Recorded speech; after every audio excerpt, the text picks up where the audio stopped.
So the San Jose Earthquakes played the Houston Dynamo today, and I mean, it's almost comical at this point. The Earthquakes, for the past 3 games, including this one, have tied 1-1. I don't know why they do it, but the past 3 games, it has been 1-1 in every game. It's ridiculous. How do they do that? I mean, it's not really hurting them, but it's not helping them either. They're still stuck towards the bottom of the standings at 11th place.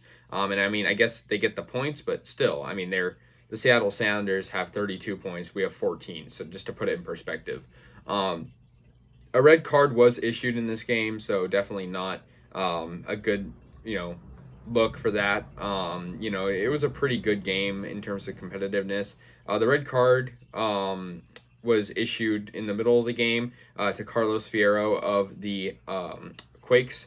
But yeah. So the first goal was actually an own goal. Or no, the first goal actually was in the 40th minute. The own goal would follow very soon after. But the first goal was by Matias Vera, 40 minutes in, close to halftime. And the second goal was actually an own goal by Zarek Valentin. So definitely a good goal to say the least. And in 90 minutes and 7 minutes extra for stoppage time, Carlos Fierro got the red card. So only 2 goals, and both of which came in the first half. So very not eventful second half, to say the least. The Quakes have been getting red cards lately. So that's not something necessarily good, but I guess it could be worse. It could be at the beginning of the game or at more important parts, but I guess they're playing competitively despite only scoring 1 goal per game in the past 3 games and tying. But yeah, this game was pretty equal though. I mean, something you'd expect from a tie traditionally. 12 shots for the Quakes, 10 for the Dynamo. 2 shots on target for the Quakes, 5 for the Dynamo.